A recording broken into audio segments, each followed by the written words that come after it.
On va poursuivre donc l'étude de commencer la dernière fois, qui était notre espérance, l'objet de notre espérance. Et je vais juste rappeler un peu ce qui a été dit la dernière fois. Donc vous vous souvenez que c'est lié avec notamment avec les méditations qu'on avait fait sur les quatre empires, sur l'avènement du royaume. Et donc on avait étudié ensemble la dernière fois que les hommes avaient décidé de faire un monde selon leurs pensées, selon leur conception, mais surtout en mettant de cette civilisation Dieu en dehors de cette civilisation. En quelque sorte, je vais faire un parallèle qui est peut-être un peu trivial, mais aujourd'hui, vous savez que vous faites n'importe quoi, un livre, un article, vous avez des copyrights. Il ne faut jamais reprendre un article d'une personne sans lui donner l'origine. Si vous citez quelqu'un, il faut donner en bas de page la citation, l'ouvrage dans lequel cette citation a été tirée. Mais en fin de compte, ce que les hommes font, alors, si jamais vous osez faire vôtre une citation d'un autre, vous pouvez vous retrouver devant les tribunaux et être condamné. Ben, les hommes font exactement la même chose avec Dieu. Ils lui enlèvent son droit d'auteur de la création. Et ils se disent, c'est nous qui l'avons fait. C'est nous qui nous faisons notre propre civilisation, nous faisons notre propre monde et nous sommes nous-mêmes les auteurs de notre destinée, en mettant Dieu hors de sa création. Donc voilà ce que les hommes font. Donc ils trouvent normal d'avoir un jugement qui va punir celui qui va usurper un article ou une œuvre d'un autre.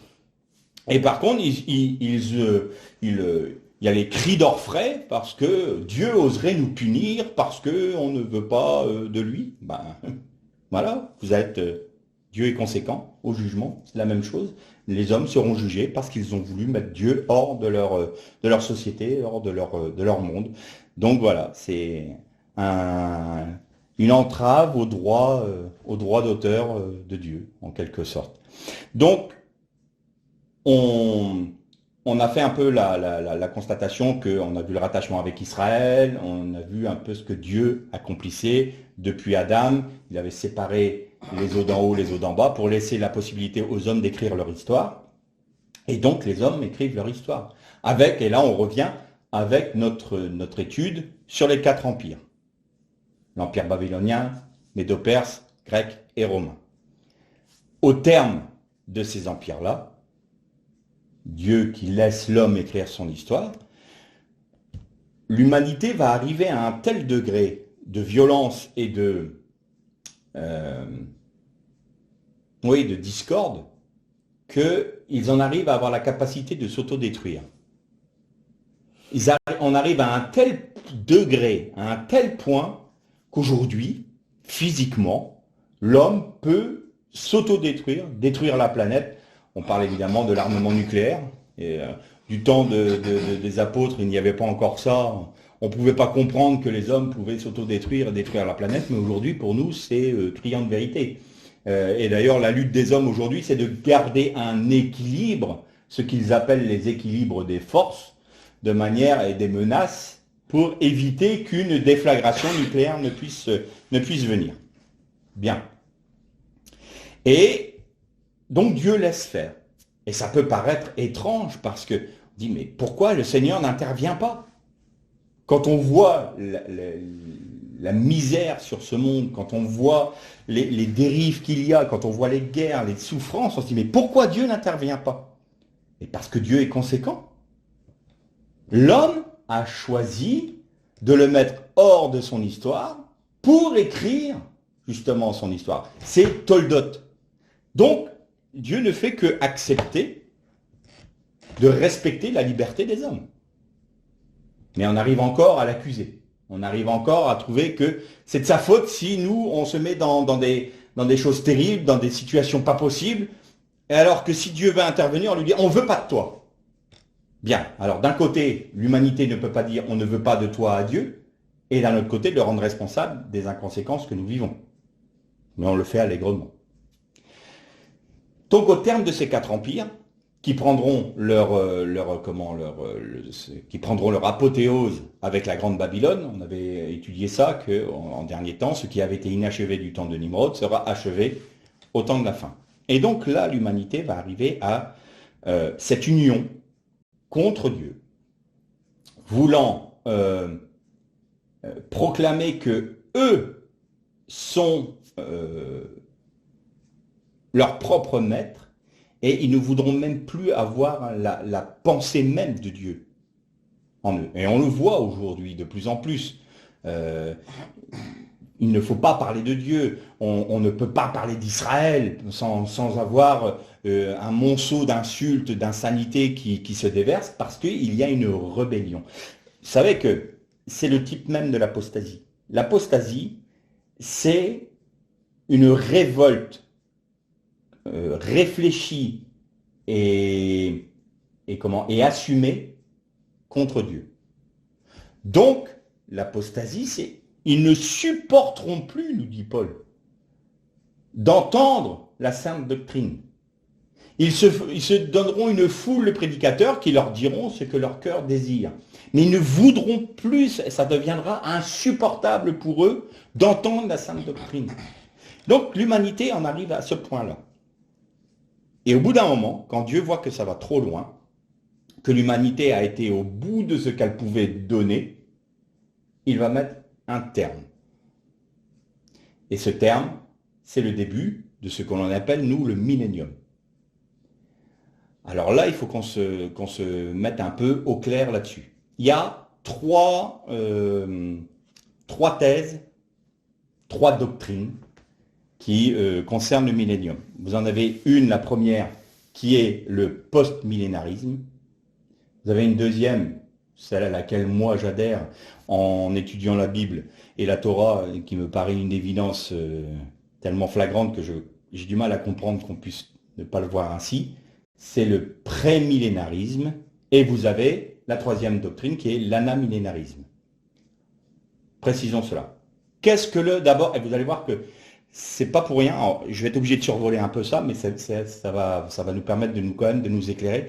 Et vous allez voir que ça a des conséquences extrêmement graves si l'on choisit une ou l'autre de ces doctrines. Vous allez voir pourquoi. Parlons d'abord du post-millénarisme. Qu'est-ce que le post-millénarisme? Eh bien, c'est ceux qui pensent, qui disent que nous sommes aujourd'hui que le Seigneur reviendra après le millénium. C'est-à-dire que le retour du Seigneur ne se fera pas du tout avant ce temps-là. C'est-à-dire que ce n'est pas la venue du Seigneur qui va ouvrir le temps du millénium. Donc pour eux, pour ceux qui croient en cette doctrine-là, c'est que quand le Seigneur va revenir, ce n'est pas le moment qui va ouvrir le millénium, mais qui va mettre un terme au millénium. C'est les post-millénaristes. C'est-à-dire que la parousie, c'est-à-dire le retour du Seigneur, se fera après le millénium. Sous-entendu, ça veut dire quoi? Ça veut dire que nous sommes dans le millénium. De manière concrète. Alors, qui défendait cette thèse? En premier lieu, il y avait Origène, donc un des pères de l'Église. Alors, Origène, je vais juste faire une parenthèse là avant de développer ça. Quand vous prenez le livre de l'Apocalypse est intimement lié avec le livre de Daniel. Vous ne pouvez pas comprendre le livre de l'Apocalypse, c'est-à-dire le livre de la Révélation, sans le lier au livre de Daniel. C'est pas possible, puisque Daniel a reçu une révélation du temps de la fin, et il devait sceller son livre parce qu'il devait être décellé à la fin des temps. Or, nous voyons que Jean, quand il reçoit sa révélation de la part de l'ange, l'ange lui dit « Ne scelle pas le livre que tu viens d'écrire ». Ça veut dire quoi? Ça veut dire que ce qui était donné à Daniel, sans qu'il puisse lui-même le comprendre, parce qu'il demandait à l'ange « Mais qu'est-ce que cela veut dire ?» Et l'ange dit « Non, ce n'est pas le temps pour toi de le comprendre. Toi, tu vas te coucher avec tes pères, ça ne te concerne pas. Ça concerne une autre génération, dont la génération de Jean. » Et vous remarquez que quand Jean a écrit l'Apocalypse, c'est-à-dire le livre de la Révélation, le livre ne devait pas être scellé. Donc ça montre bien que ce livre de la Révélation s'est fait dans le temps juste après la destruction du temple. Donc on est bien rentré dans ce temps apocalyptique, le temps dont nous parle le livre de l'Apocalypse, depuis la destruction du deuxième temple. Mais pour Origène, il ne pouvait pas accepter que le livre de l'Apocalypse soit lié d'une manière ou d'une autre à des écrits, des Écritures, c'est-à-dire du Tanakh, parce que il ne voulait pas que l'eschatologie chrétienne soit une eschatologie juive. C'est-à-dire que si vous prenez le livre de Daniel et que vous le liez à l'Apocalypse, et si vous lisez Ésaïe 60, 61, 62 et 64, 63 et 64, Ésaïe nous parle d'une eschatologie à ce moment-là, du retour d'Israël, de la venue du Messie.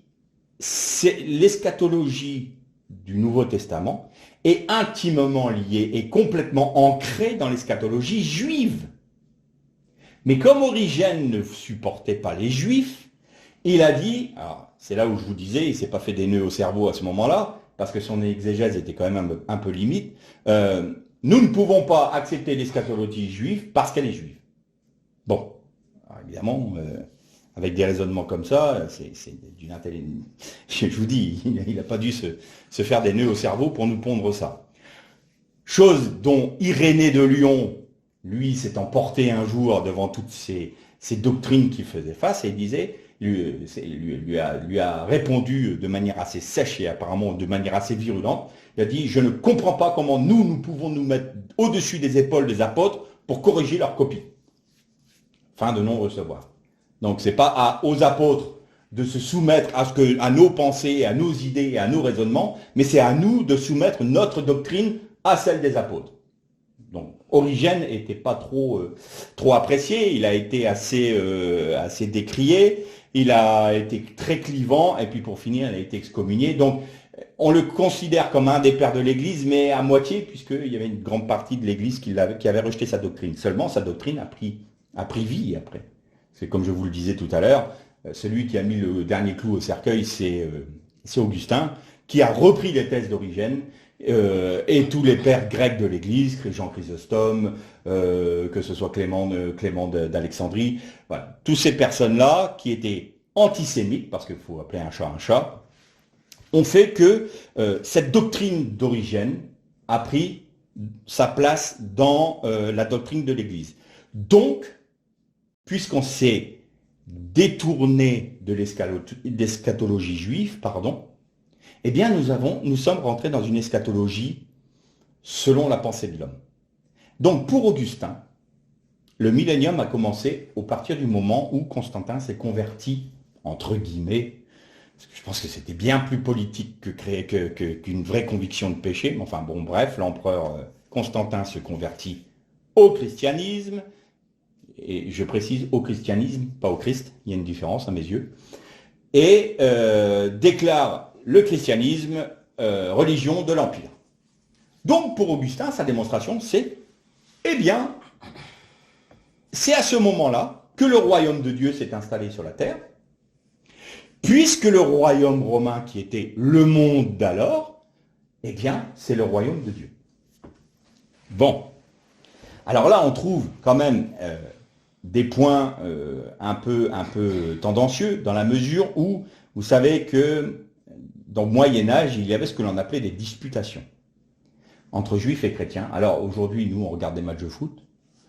Eux, à l'époque, c'était les disputations. C'est-à-dire qu'il était de bon ton, suivant les doctrines de l'Église de l'époque, de confronter les vues du christianisme avec des juifs. Le but étant, bien sûr, d'humilier les juifs. Parce que bon, voilà.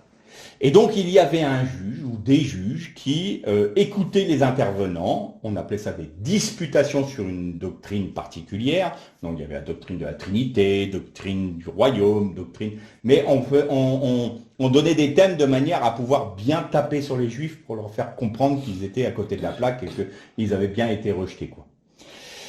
Et il y en a une qui est un peu sortie du lot. On appelle la doctrine de Barcelone. Alors la disputation de Barcelone. Alors la disputation de Barcelone, c'est passé en juillet 1240 de mémoire, il me semble, ou 1263. Donc il y avait le rabbi Ben Nachman plutôt. Non, excusez-moi, j'ai Nachman, voilà, c'est Nachman. Il y avait le roi Jacques Ier d'Aragon qui était lui l'arbitre. Et il y avait un juif converti au christianisme qui avait pour but de démontrer au rabbi Ben Nachman qu'il avait tort. Et donc cet homme-là avait christianisé son nom et il était devenu Pablo Cristiani. Bon, là aussi, il n'y a pas une grande recherche, enfin bon, bref. Donc, Christio Cristiani. Et dans la disputation, Pablo Cristiani a dit, écoutez, il est évident que le royaume de Dieu est là, puisque nous avons le Saint-Empire germanique, chrétien germanique, donc la papauté a la royauté sur les rois de la terre, donc c'est le royaume de Dieu sur terre. Et le rabbin Ben Nachman fait comme ça, sire. Quel est votre travail, vous? Alors le roi le regarde et il dit, mon travail c'est de faire des guerres, si on menace mon pays, et puis de rendre la justice. Ah, fait Rabbi Ben Nachman. Il dit, écoutez, moi il y a un problème, parce que dans l'Écriture, et dans Isaïe, il est écrit, ils changeront leurs armes, leurs lances et leurs épées en oyo. Le lion mangera avec l'agneau. Il y aura la paix sur la terre. Or, sire, comment pouvez-vous m'expliquer que si nous sommes dans le royaume aujourd'hui de Dieu, sur la terre, que votre travail est de faire la guerre et de rendre de la justice, puisque, comme le dit l'Écriture, il ne doit plus y avoir ni de guerre, ni de voyous. Donc ça ne doit pas être votre travail. Et là, Pablo Cristiani a été, entre guillemets, humilié devant tous, et pour une des seules fois, ou rares fois, c'est les Juifs qui ont gagné ce jour-là. Mais d'une manière évidente. Et la doctrine, cette doctrine-là nous dit que le royaume de Dieu est venu au moment où Jésus est mort sur la croix. Que c'était ça la première venue. Qu'il était mort sur la croix et qu'il avait lié Satan. Alors il y avait un exégète de la Torah qui avait un bon petit sens de l'humour. Il dit, si Satan est lié depuis que Jésus est mort sur la croix, sa chaîne est drôlement longue. Parce que quand on voit toutes les souffrances et les dérives et le péché qui se répand sur la terre, il a quand même une amplitude d'action assez conséquente. Voilà, blague à part. Donc pour eux, la doctrine, c'est ça. Jésus est venu mourir sur la croix, il a lié Satan, et donc nous sommes entrés dans le millénium. Et là, ils vont rejoindre une autre doctrine qui est l'anamilarisme, qui est nous devons établir sur terre le royaume de Dieu. C'est-à-dire que l'Église a fonction d'établir le royaume de Dieu, donc le millénium. Alors le millénium, pour eux, c'est une valeur, figurative. C'est-à-dire que c'est pas un chiffre à prendre à la lettre, 1000 ans, non. On appelle ça les késiastes, kési, en grec c'est 1000, donc les késiastes, c'est ceux qui croient au millénium. Donc non, c'est une ère, quoi.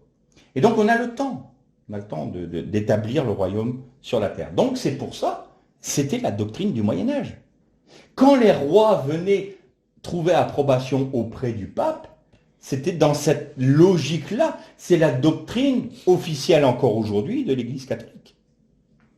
Aujourd'hui, le catéchisme des prêtres reprend cette doctrine, comme quoi c'est le post-millénarisme qui fait foi. Et là où il y a eu de grandes grande dérive avec notamment Augustin. Augustin, il avait une compréhension qui était la sienne de la parabole des invités. Vous savez, vous vous rappelez de cette parabole où le maître dit à tous ses amis, venez à mon festin, je prépare un festin. Alors il y a un de ses amis qui dit non, j'ai reçu une nouvelle paire de bœufs, il faut que je les essaye. Un autre non, moi je dois me marier, donc je ne peux pas venir. Un autre, c'est ce qu'on appelle la parabole des excusés.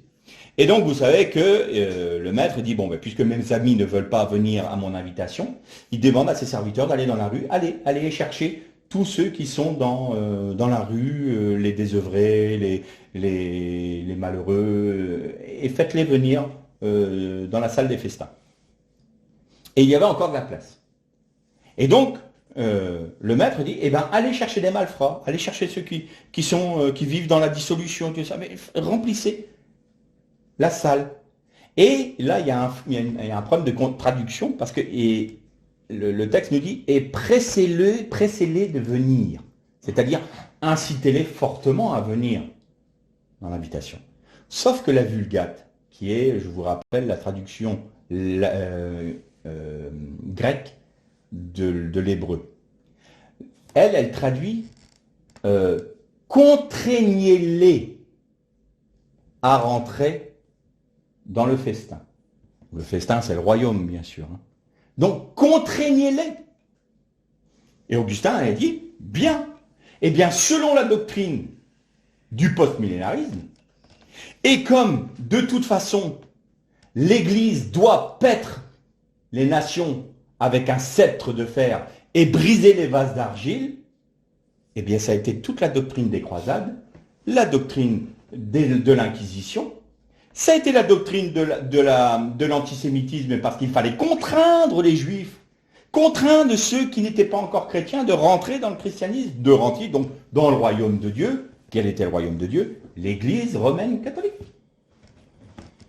C'était ça. Et donc aujourd'hui, on hurle au scandale parce que vous imaginez les souffrances qu'il y a eu à cause de l'Inquisition, les bûchers, les meurtres, et tout. Mais c'était cohérent avec la doctrine d'Augustin. Contraignez-les avec un sceptre de fer. Brisez même les vases d'argile. Allez-y.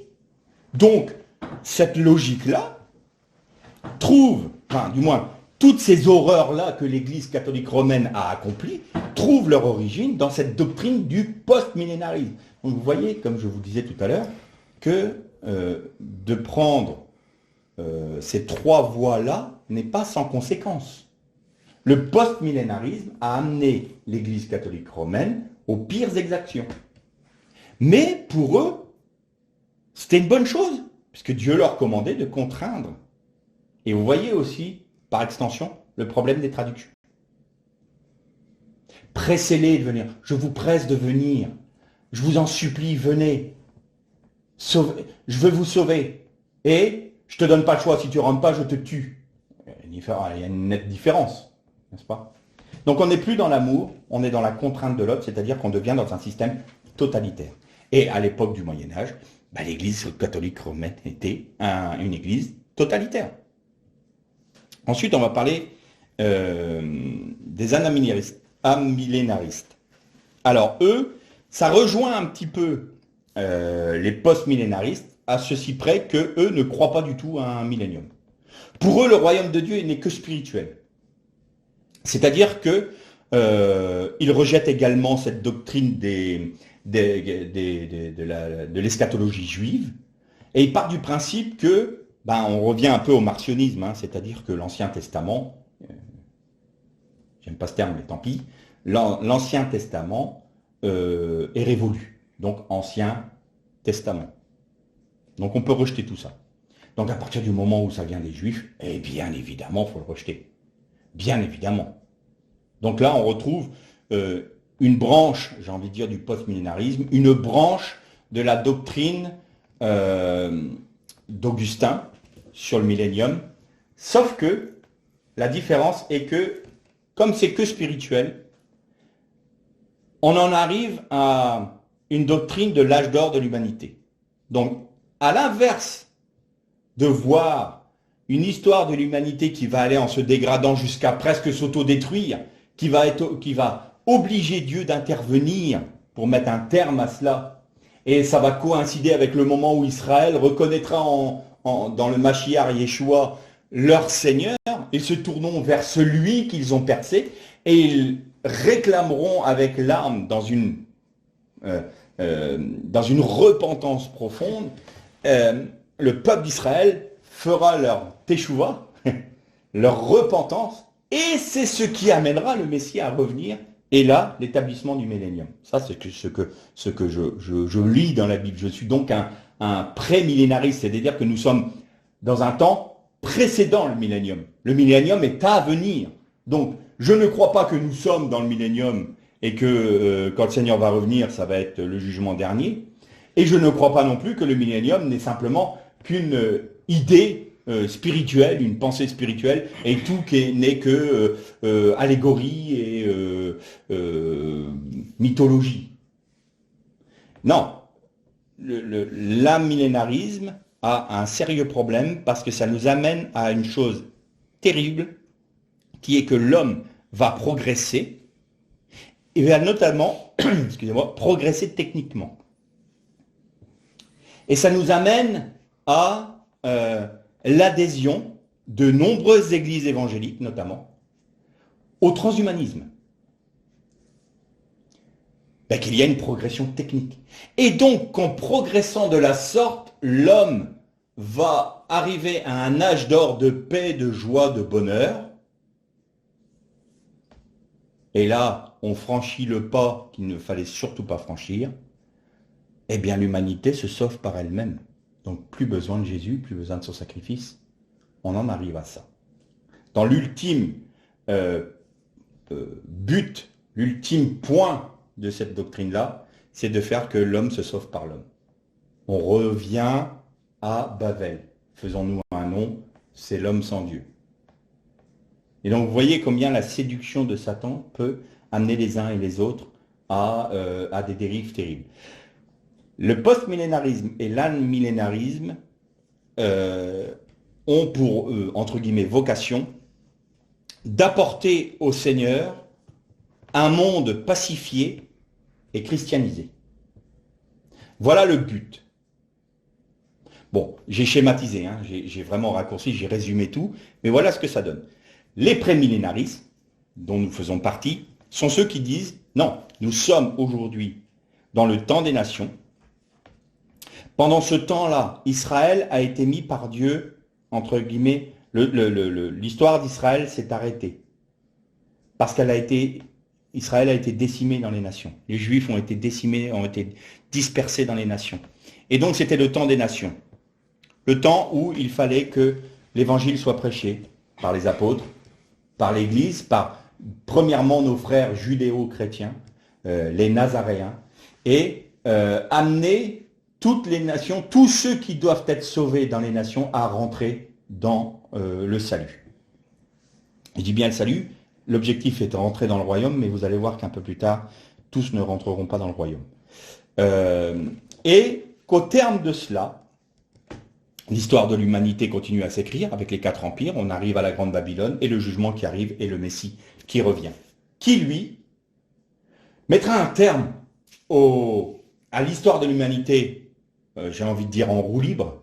Dieu, c'est-à-dire, s'est mis dans son Shabbat, s'est retiré dans son Shabbat pour laisser l'homme écrire son histoire. Et quand il arrive à un point où l'homme va s'autodétruire, Dieu dit, bon, maintenant, ça suffit. Je vous ai laissé écrire votre histoire. Je vous ai laissé faire, je vous ai même laissé me mettre hors de votre monde. J'ai accepté même que vous vous rebelliez contre moi et que vous alliez au bout de votre logique. Mais maintenant, stop. Et maintenant, vous allez voir ce que c'est que le règne selon le cœur de Dieu. Et c'est là que le millénium commence. C'est là que le millénium commence. C'est-à-dire que c'est à ce moment-là où Jésus revient, délivre Israël, règne sur Israël, parce que le Messie est le roi d'Israël, ce que l'Église aujourd'hui ne veut pas entendre. Il est le fils de David et son royaume est un royaume éternel. Qu'on le veuille ou qu'on ne le veuille pas, c'est écrit noir sur blanc. Pas la peine d'aller triturer les boyaux de la tête pour essayer de comprendre autre chose. Ce n'est pas un royaume spirituel pleinement. Je ne dis pas que le royaume de Dieu n'est pas spirituel également. Parce que il a fait de nous un royaume, des sacrificateurs. C'est-à-dire que, ayant reçu l'Esprit de Dieu, nous sommes entrés dans les prémices du royaume. Mais le royaume va être terrestre pendant 1000 ans. Et l'Apocalypse nous en parle. On va le lire si vous voulez. Donc Apocalypse, ça doit être Apocalypse 20. Lisons ensemble. Puis je vis descendre du ciel un ange qui tenait la clé de l'abîme. Une grande chaîne à la main, il saisit le dragon, le serpent ancien, et le diable et Satan. Et il le lia pour 1000 ans. Il le jeta dans l'abîme, qu'il ferma, scella au-dessus de lui, afin qu'il ne séduise plus les nations, jusqu'à ce que les 1000 ans soient accomplis. Après cela, il faut qu'il soit délié pour un peu de temps. Je vis des trônes, et ceux qui étaient assis furent donnés le pouvoir de juger. Et je vis les âmes de ceux qui étaient morts sous la hache à cause du témoignage de Jésus et de la parole de Dieu, et de ceux qui ne s'étaient pas prosternés devant la bête ni devant son image, et qui n'avaient pas reçu la marque sur le front ni sur la main. Ils revinrent à la vie, et ils régnèrent avec Christ pendant 1000 ans. Les autres morts ne revinrent pas à la vie jusqu'à ce que les 1000 ans soient accomplis. C'est la première résurrection. Heureux et saints ceux qui ont part à la première résurrection. La seconde mort n'a pas de pouvoir sur eux. Mais ils seront sacrificateurs de Dieu et du Christ, et ils régneront avec lui pendant 1000 ans. Quand les 1000 ans seront accomplis, Satan sera relâché de sa prison, et il sortira pour séduire les nations qui sont aux quatre coins de la terre, Gog et Magog, afin de les rassembler pour la guerre. Leur nombre est comme le sable de la mer, ils montèrent à la surface de la terre, et ils investirent le camp des saints et la ville bien-aimée, mais un feu descendit du ciel et les dévora. Le diable qui les séduisit fut jeté dans les temps de feu et de soufre, où sont la bête et le faux prophète, et ils seront tourmentés jour et nuit au siècle des siècles. Puis je vis un grand trône blanc, et celui qui était assis devant sa face s'enfuir, devant lui s'enfuir la terre et le ciel, et il ne fut plus trouvé de place pour eux. Et je vis les morts, les grands et les petits, debout devant le trône. Des livres furent ouverts, et un autre livre fut ouvert, qui est le livre de la vie. Les morts furent jugés d'après ce qui était écrit dans ces livres, selon leurs œuvres. La mer donna ses morts qui s'y trouvaient, la mort et le séjour des morts donnèrent les morts qui s'y trouvaient, et ils furent jugés chacun selon leurs œuvres. La mort et le séjour des morts furent jetés dans les temps de feu, c'est la seconde mort, les temps de feu. Quiconque ne fut pas trouvé inscrit dans le livre de la vie fut jeté dans les temps de feu. Alors là, il nous est parlé clairement du millénium. Ils régneront 1000 ans avec Christ. Donc le départ du millénium, c'est au retour de Jésus pour régner sur Israël concrètement, pas spirituellement. Il viendra régner en Israël. Et d'ailleurs, il avait dit aux 12 disciples, aux 12, il leur avait dit, et vous régnerez sur les tribus d'Israël. C'est-à-dire que les apôtres sont appelés à être des princes pendant le millénium pour gouverner Israël. Et il y a aussi des princes qui sont appelés à gouverner les nations. D'où ceux qui sont appelés à être sacrificateurs et qui régneront avec Christ pendant 1000 ans. Il y a Israël et il y a les nations. Si vous prenez les 144 000, alors là, que d'encre a coulé pour les 144 000, et notamment cette fameuse... faut appeler un chat, secte des témoins du mal nommé, je ne vais pas dire le nom, les témoins d'eux, qui disent que les 144 000, c'est ceux qui, voilà, c'est un chiffre, là par contre, vraiment strict, et puis c'est déjà fait, quoi. Hein. Donc, les autres, les pauvres vieux, ils prennent les restes, quoi. Et les 144 000 est un chiffre symbolique parce que c'est la plénitude de la plénitude. 12, c'est la plénitude. 12 tribus d'Israël, 12 apôtres, 12 étoiles. Voilà. Ça, c'est la plénitude de la plénitude, 144 000. Et vous avez les chapitres 7 de l'Apocalypse, les 144 000 venant de toutes des 12 tribus d'Israël. Et au chapitre 11, vous trouvez un autre 144 000. Et là, il est précisé, venant de toute la terre, de toute nation, de toute langue, de toute voyez qu'il y a ces deux, la plénitude de ceux qui ont suivi l'agneau partout où il va. Et c'est là où on a une mauvaise doctrine. Et de mémoire, je n'ai pas le souvenir que j'ai entendu une doctrine me parlant de la sorte. Dans le milieu évangélique, la grande tribulation, ça va être une tribulation de 7 ans. Voilà un peu, grosso modo, la doctrine qui est défendue. C'est-à-dire que le monde va aller de plus en plus mal. Ensuite viendra l'Antichrist. L'Antichrist régnera 7 ans, 3 ans et demi de séduction, 3 ans et demi de dictature. Emmènera les nations à lutter contre Israël. Israël, et c'est là où on trouve une aberration de l'aberration, c'est-à-dire que, entre guillemets, la Shoah est un hors-d'œuvre par rapport à ce qu'ils vont subir, parce qu'il y aura les 3/4 du pays qui seront détruits. Je vous ai déjà dit que la traduction du prophète, à ce moment-là, le prophète Jérémie, qui dit les 3/4 de Eretz. Eretz, ça peut être le pays, mais c'est aussi la terre. Et quand vous lisez l'Apocalypse, il est dit que dans les jugements de Dieu, les 3/4 de la terre, de l'humanité, sera détruite par les jugements de Dieu. Donc, c'est marrant, pour les malédictions, l'Église, elle veut bien que Israël soit physique, soit pas une Israël spirituelle. Par contre, pour les bénédictions, ça, c'est que pour l'Église. Enfin bref. Je ne vais pas m'étendre. Du coup, la doctrine, c'est ça. 3 ans et demi. Ensuite, Jésus revient. Et pour les prémillénaristes, le millénium commence. Bien. Et dans cette tribulation-là, automatiquement, on comprend les textes qui disent ceux qui n'ont pas eu la marque de la bête, donc c'est pendant ces 7 ans-là. Ceux qui ne se sont pas prosternés devant l'image de la bête, c'est pendant ces 7 ans-là. Et ceux qui sont morts par l'épée pendant la grande tribulation, donc pendant les 7 ans. Bien, c'est ce qu'on comprend. Et depuis la mort de Jésus jusqu'à ce temps-là, les autres, ils font quoi? Ils sont quoi?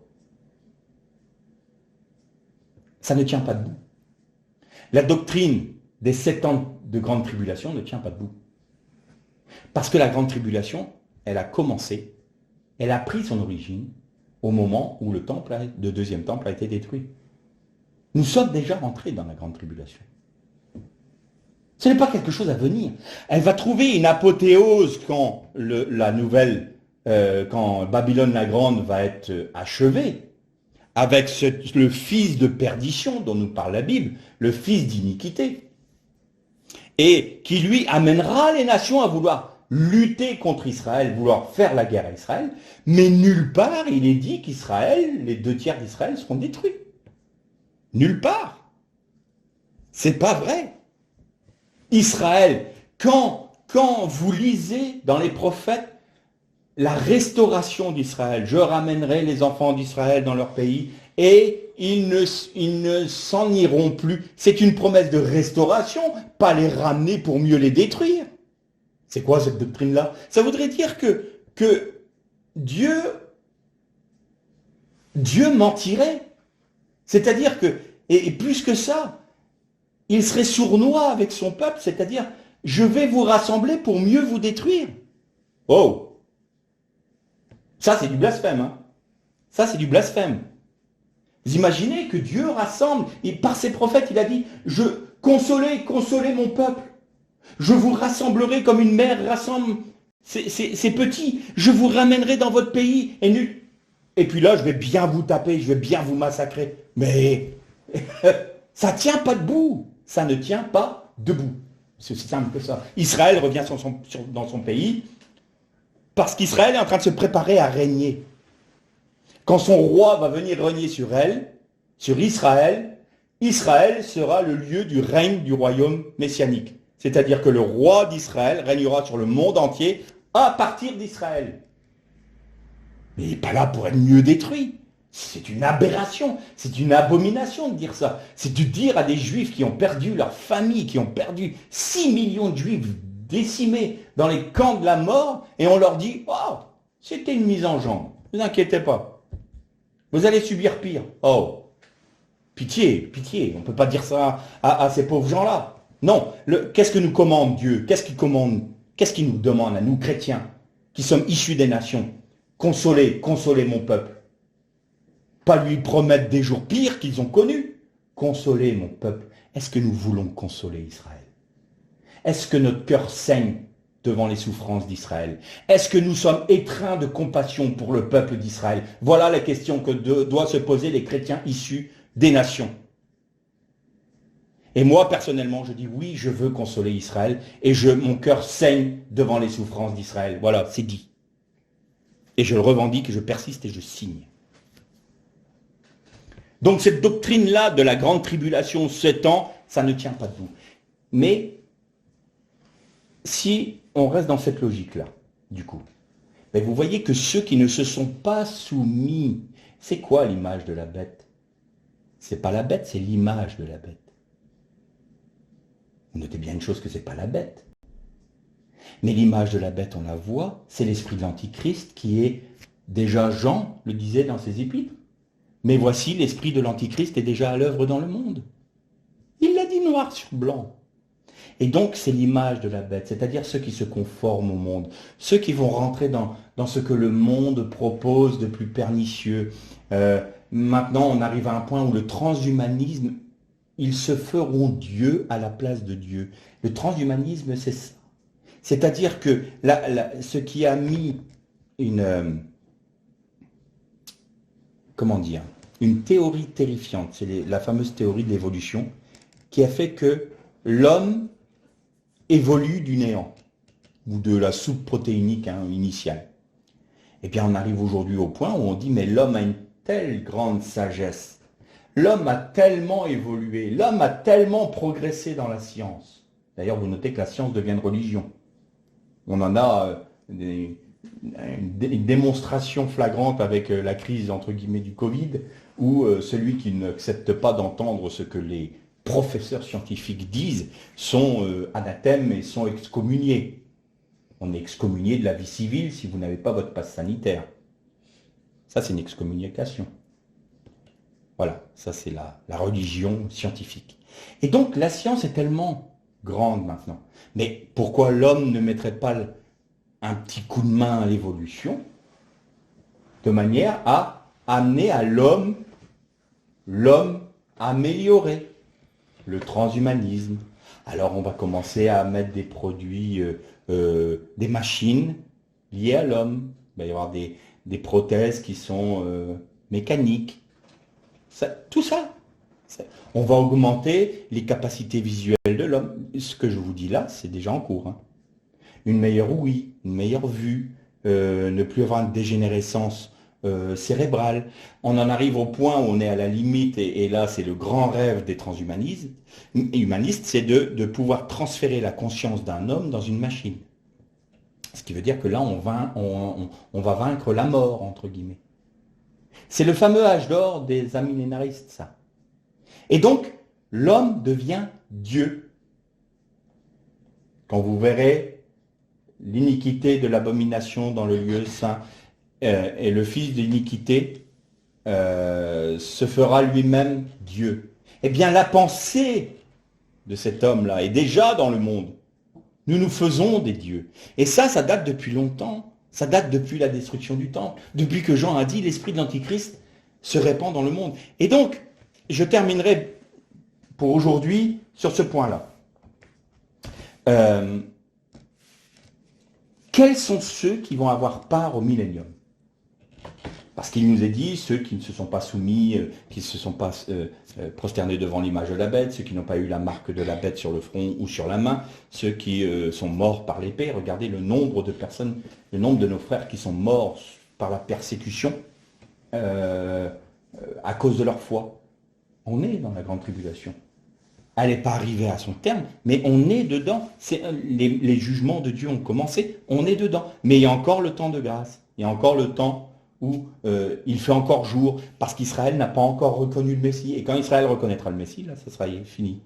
L'arche sera fermée, l'arche de Noé sera fermée, le temps des nations sera terminé. Maintenant viendra le règne de 1000 ans. Alors, qui est appelé à régner avec Christ? Et c'est là où il y a souvent un gros problème dans le monde évangélique et dans le monde chrétien en général. Alors on va dire, voilà, il faut être prêt pour le retour du Seigneur. Alors déjà, il faut être prêt parce qu'on croit en un paradis. Parce que quand le Seigneur reviendra, il y a ceux qui seront pris, ceux qui seront laissés. Donc ceux qui seront pris sont sauvés, ceux qui seront laissés prendront part à la grande tribulation, seront persécutés et sont perdus. Bien. Donc c'est très binaire. Soit t'es pris, soit t'es pas pris, soit t'es sauvé, soit t'es perdu. Et on va lire un texte qui va peut-être un peu nous aider à nous éclairer là-dessus. Donc je vais essayer de retrouver la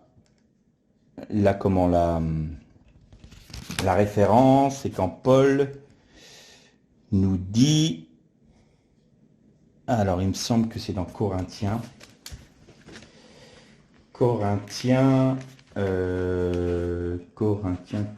ou Philippiens. Je vais chercher.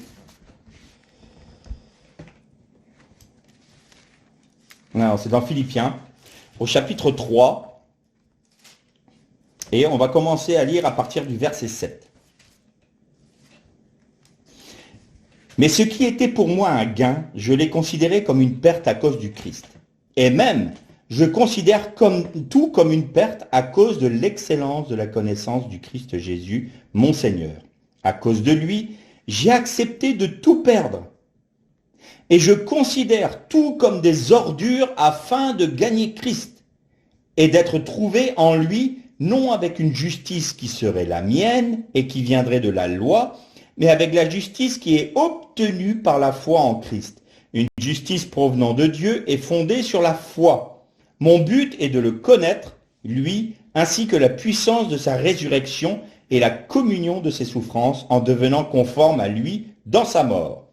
Pour parvenir, et là, c'est bizarre, si possible, à la résurrection d'entre les morts. Alors ça, c'est un texte un peu bizarre. Paul nous parle là de sa marche et de sa vision de sa vie chrétienne. J'ai tout considéré comme une perte, comme de la boue. J'ai accepté de tout perdre. J'ai accepté de tout abandonner. De prendre part aux souffrances du Christ. Persécution.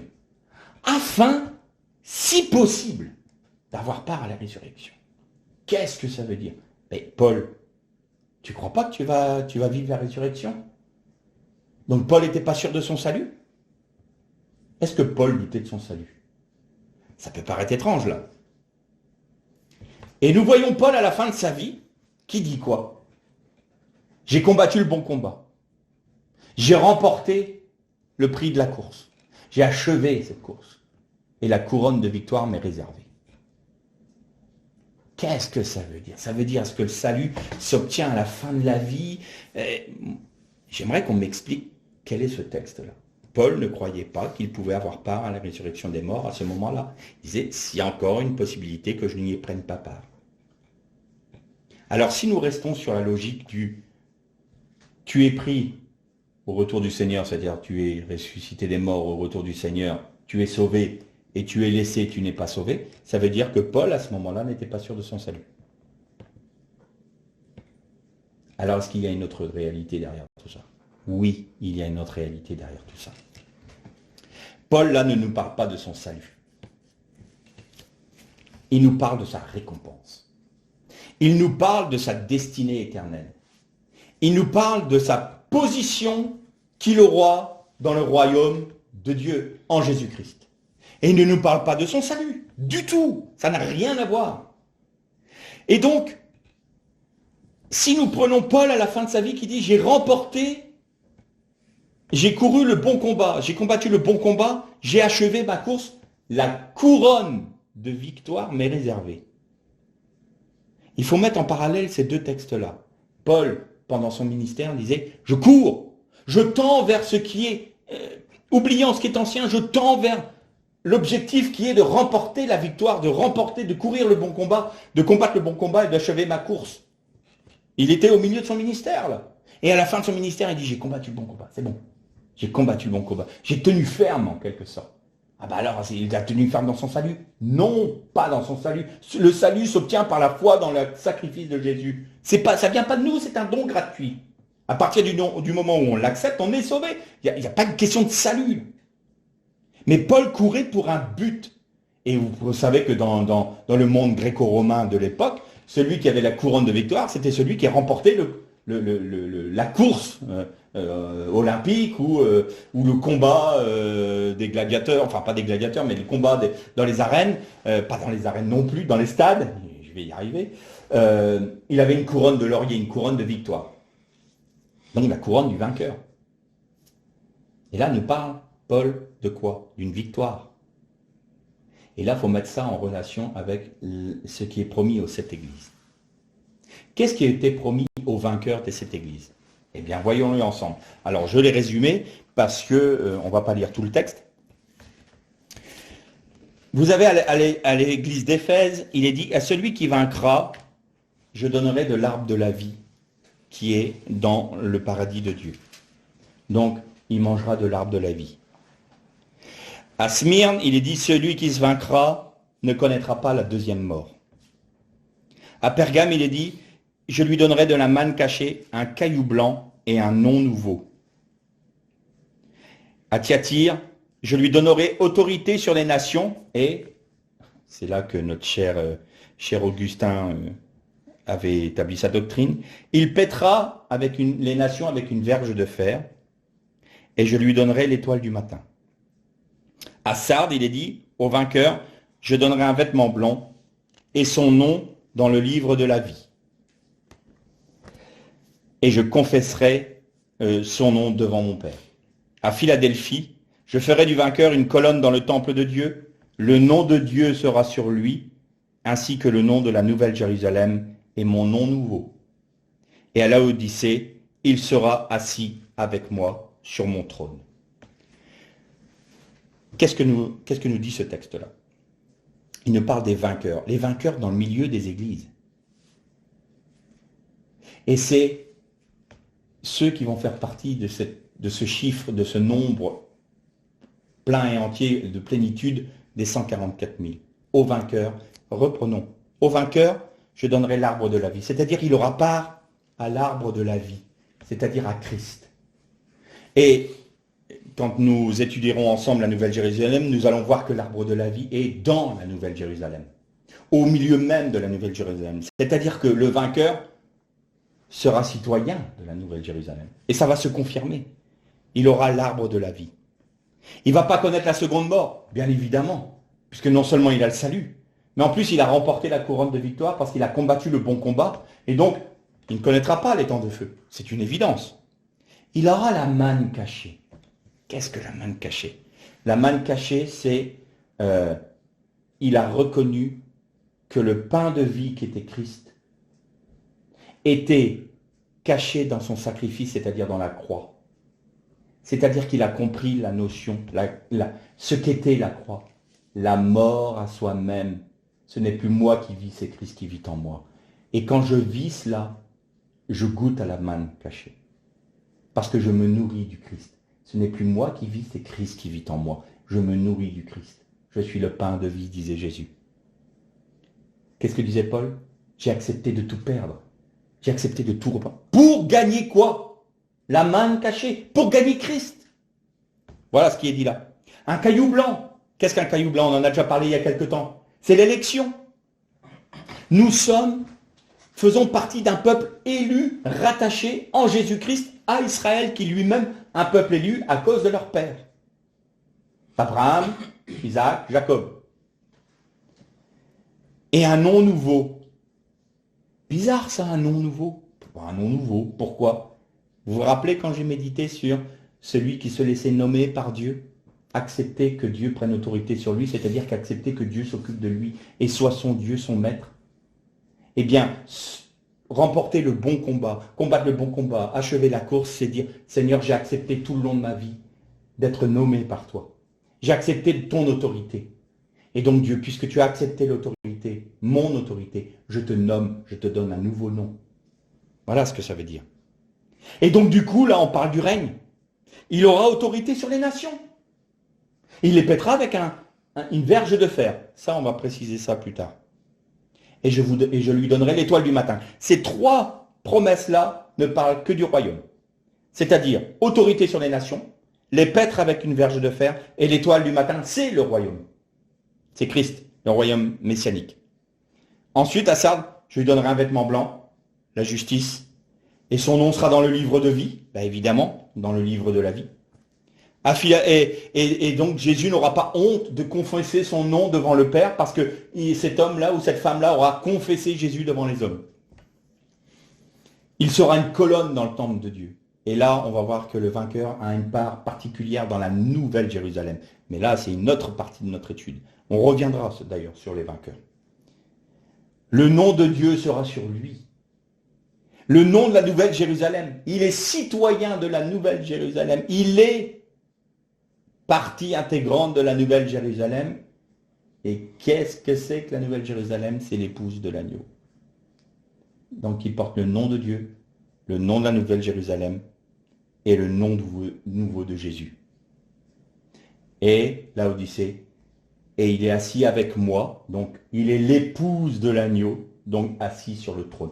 Toutes les promesses aux vainqueurs des 7 églises d'Asie ont à voir avec le règne. Donc Paul parlait de quoi? Il parlait du règne. Et je vais terminer là parce que je pense qu'on commence à prendre pas mal de temps. Qu'en est-il de ceux qui ont obtenu le salut,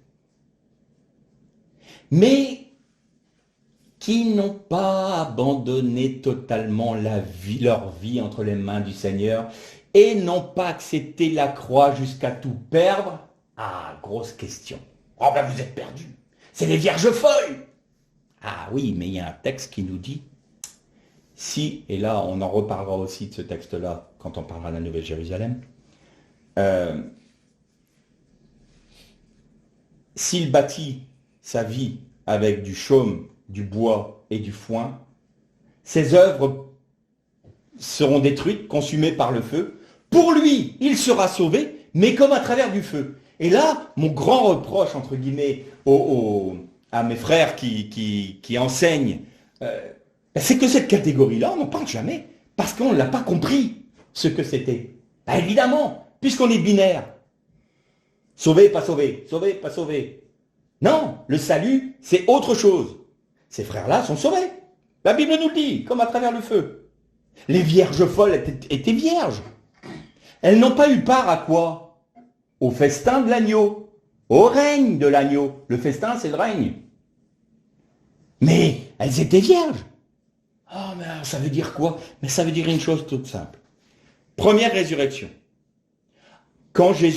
Avant que Jésus ne revienne, quand Israël va reconnaître le Messie. Paul nous dit dans Thessaloniciens, il me semble Thessaloniciens ou Corinthiens, ma mémoire n'est plus fidèle, nous les vivants, nous ne précéderons pas ceux qui sont morts. C'est aux Thessaloniciens. Mais ceux qui sont morts en Jésus-Christ ressusciteront en premier lieu.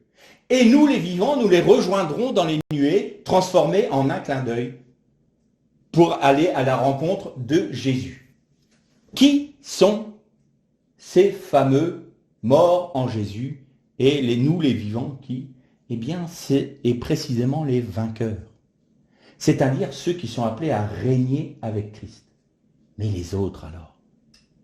Mais les autres, ils restent dans le Sheol. Ils ne ressuscitent pas tout de suite. Vous allez me dire, mais non, ceux qui sont à la seconde résurrection, c'est pour être jugés et pour être, quoi, condamnés? Ah, attendez, on va relire le texte. Apocalypse, on revient dessus. Qu'est-ce qu'on a dit tout à l'heure? Qu'est-ce qu'on a eu à la fin du texte? Jugement dernier. Puis je vis un grand trône blanc, et celui qui était assis devant sa face s'enfuir la terre et le ciel, et il ne fut plus trouvé de place pour eux. Et je vis les morts, les grands et les petits, debout devant le trône. Les livres furent ouverts, et un autre livre fut ouvert, qui est le livre de la vie. Tiens, vous voyez que le livre de la vie, c'est après les 1000 ans, hein. C'est après le millénium. C'est au moment du jugement dernier.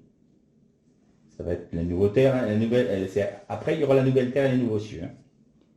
Les morts furent jugés d'après ce qui est écrit dans les livres, selon leurs œuvres. Ah, mais on retrouve là, si vous construisez avec de l'or, de l'argent, des perles, des pierres précieuses, vous aurez votre récompense. Mais si vos œuvres sont du bois, du foin, du chaume, elles brûleront par le feu. Pour vous, vous serez sauvés, mais comme à travers du feu, vous perdrez votre récompense. C'est ce que nous dit le texte de Thessaloniciens ou de Corinthiens. La mer donna les morts qui s'y trouvaient, la mort et le séjour des morts donnèrent les morts qui s'y trouvaient, et ils furent jugés chacun selon ses œuvres. La mort et le séjour des morts furent jetés dans les temps de feu. C'est la seconde mort. La seconde mort, c'est les temps de feu, c'est-à-dire être réprouvé pour l'éternité. Quiconque ne fut pas trouvé inscrit dans le livre de vie fut jeté dans les temps de feu. Bien. Ça veut dire quoi? Ça veut dire qu'à ce moment-là, selon les œuvres des uns et des autres, nous étions dans le livre de vie ou non. Mais ceux qui sont ressuscités à ce moment-là ont été jugés pour savoir s'ils avaient part à la seconde mort ou s'ils n'avaient pas part à la seconde mort. Donc il y en aura qui seront,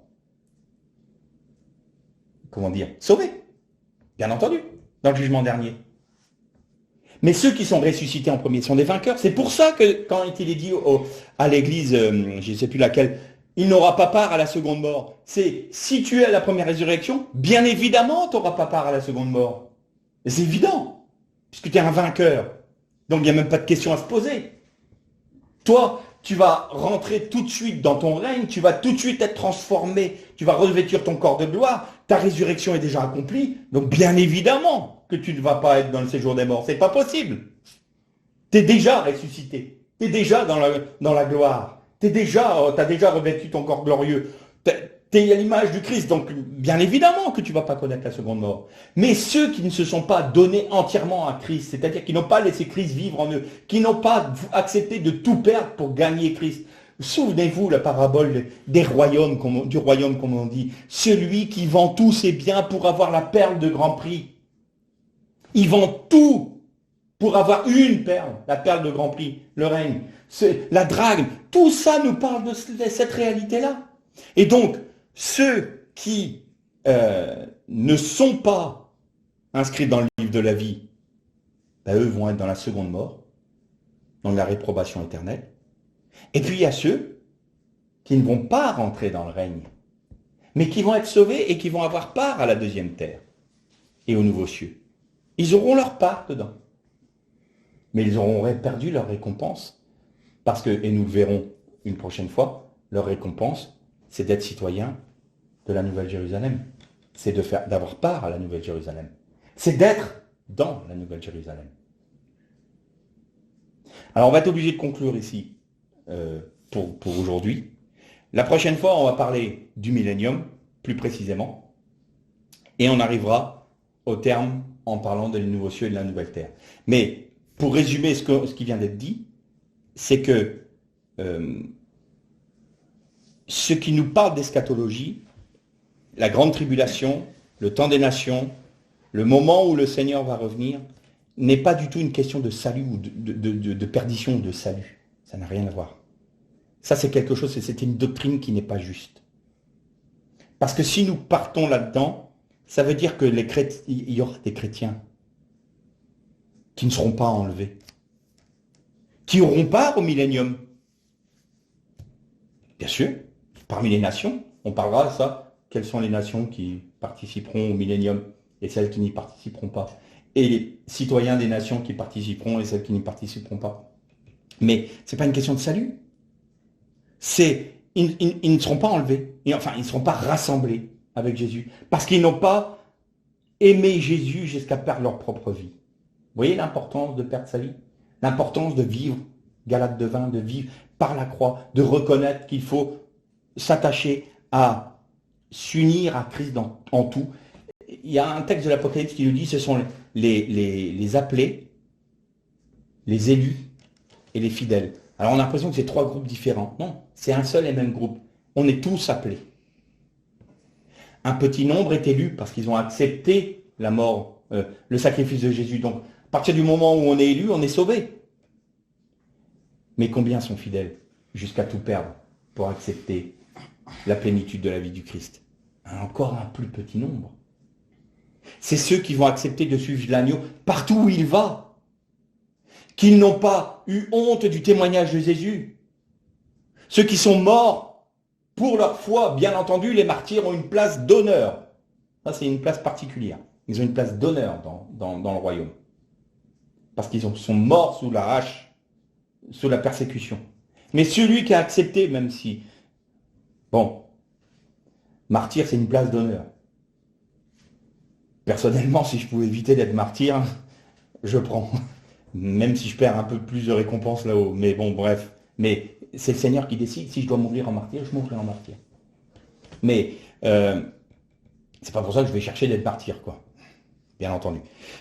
Mais il y a une place spéciale. Et tous ceux qui acceptent de perdre leur vie, c'est-à-dire qu'ils regardent leur vie terrestre et disent non, moi je n'ai qu'une vision, le royaume de Dieu, le royaume de Dieu. Seigneur, que ta volonté soit faite. Seigneur, mon seul objectif dans ma vie, c'est que ta volonté soit faite sur la terre comme elle est déjà dans les cieux. C'est que ton règne vienne. Je n'ai pas d'autre ambition, pas d'autre objectif, pas d'autre vision que ton règne, que ton royaume, que ta gloire, que ta vie. Vous voyez, c'est une plénitude. C'est une plénitude. Mais, en résumé, quand Rava a été retiré du côté d'Adam, pour qu'il ne soit plus côte à côte mais face à face, je vous avais dit quoi? Que l'horizon de Rava c'était Ish, son mari, et que l'horizon de la dame de Ish, c'était Isha. Eh bien notre horizon en tant qu'épouse du Christ, c'est de voir que Christ, son royaume, sa gloire, son règne. C'est ça, être vainqueur. Et c'est accepter de payer le prix pour la victoire. Vous avez vu combien les athlètes peuvent avoir de sacrifices en termes de nourriture, en termes de sommeil, en termes d'entraînement, en termes des douleurs physiques pour gagner, comme nous dit Paul, une couronne périssable. Est-ce que on ne peut pas courir et accepter de perdre notre vie pour la couronne de gloire qui nous est réservée? C'est ça la question. Donc vous voyez, ce n'est pas le salut, c'est une question de règne. Tous ceux qui sont sauvés ne régneront pas. Tous ceux qui règnent sont automatiquement sauvés. Mais ceux qui bâtissent leur vie avec du foin, du chaume, du bois, vont passer à travers le jugement de Dieu, et Dieu dira: vos œuvres sont consumées par le feu, ne sont pas bonnes. Vous êtes sauvés, mais vous ne régnez pas. Vous aurez part, oh là, Maba, vous aurez votre part, mais vous ne serez pas dans le règne. Vous ne serez pas, c'est pour ça que Jésus disait, il y a plusieurs maisons dans la demeure de mon Père. Vous avez une hiérarchie. Il y a ceux qui vont être tout près de Dieu, et il y a ceux qui vont être de plus en plus loin. En fonction des œuvres des uns et des autres, nous serons plus ou moins éloignés de Dieu. Pas dans l'absolu, hormis ceux qui sont dans les temps de feu. Eux, ils n'ont plus jamais, pour l'éternité, ils n'ont plus jamais accès à Dieu, plus jamais une communion avec Dieu. Ils n'ont plus cette possibilité-là. Ça va être quelque chose de terrible pour eux. Mais même parmi ceux qui ont donné leur vie à Christ, il y a ceux qui ont accepté de tout perdre et ceux qui ont voulu garder de la Babylone tout en ayant les bénéfices. Mais eux ils perdront leur récompense, nous dit la Bible. Ils perdront leur récompense. Donc on va arrêter là pour aujourd'hui. On parlera un peu plus avant du millénium la prochaine fois, des nations, de ce qu'il en est, et puis de la Nouvelle Jérusalem. Que le Seigneur vous bénisse.